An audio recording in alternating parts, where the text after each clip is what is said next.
tools, right? This is a big deal for Dad. It was always about tools.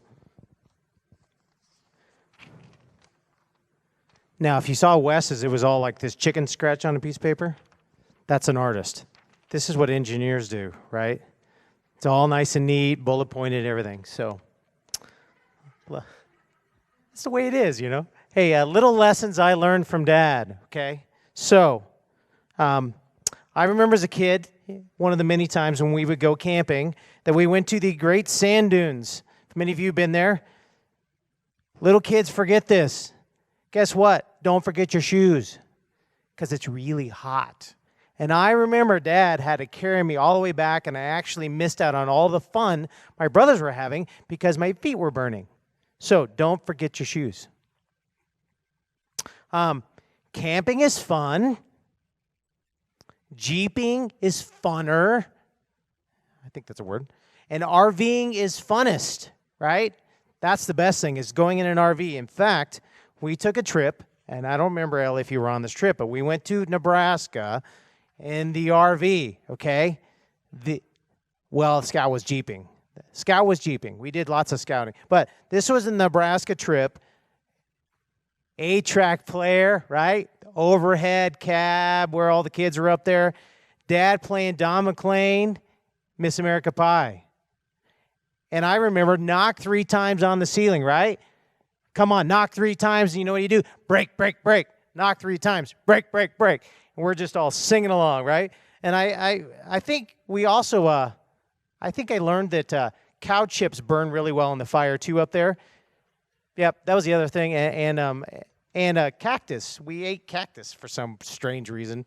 I don't know. It tasted good. I just eat it. But some other things that I learned. Always back up your data, right? Who thought you'd learn that from Dad, right? You know, let's just say at my house, we have 2 terabytes in the cloud. It's backed up. So if there's a fire at my house, I don't run back for the computer. But I learned this because on the Commodore PET my dad had, and by the way, the only way you programmed the Commodore PET when we got it, you typed the program in. And he spent 10 hours typing this program out of a magazine, and guess what happened? The power went out. No more program. So always back up your data, right? And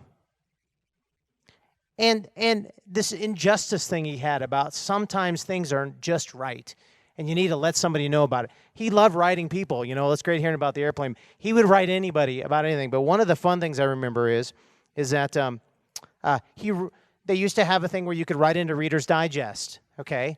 And you could submit little stories, and if they used your little quip or joke or whatever, you'd get $50.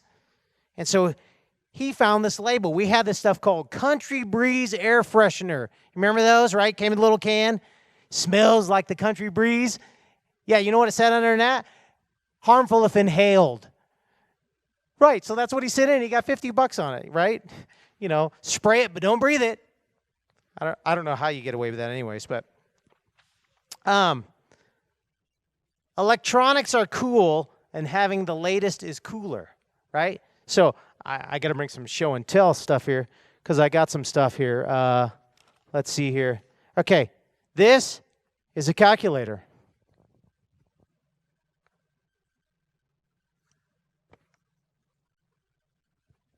By the way, still works. You know why? It was made by Rockwell International. They make spaceships, right? What a cool calculator. It has square root, and many of you engineers in here, if you understand, this was probably like a $500 calculator back then. Cool stuff, right? Dad always had the latest. This is a cool thing, too.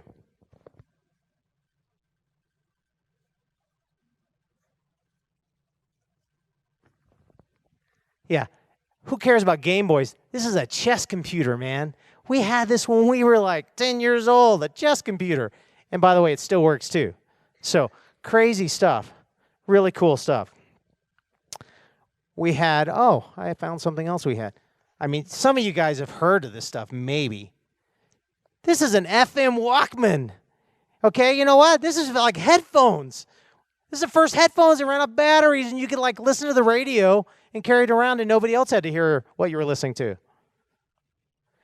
We had a CD player, like, I don't know, it was like, $1,000 for the CD player, but they kept it in the bedroom, protected. right? But we had the CD player, all this really cool stuff. Dad always had to have the latest. I mean, the computer, I had a friend of mine who would come every day over and play on the computer that we had, and now he's like some computer scientist guy. Didn't work out, too much for me on that end. But, I know.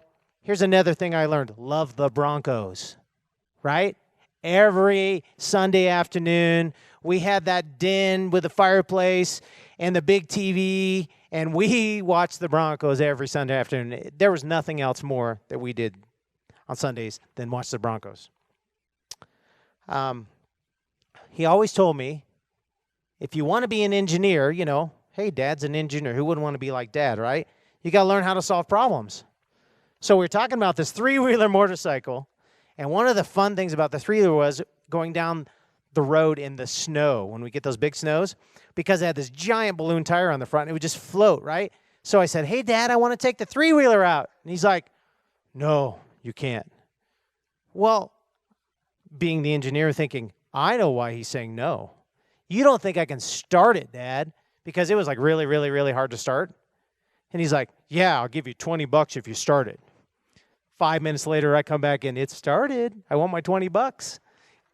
Hey, I wouldn't have challenged him if I didn't know how to do it. And I watched him do it, so I figured out I could figure it out. So, here's one thing Dad taught me. Turn left. When you're turning left in the car, you turn into the right lane. Wait, that's when you don't do what Dad says.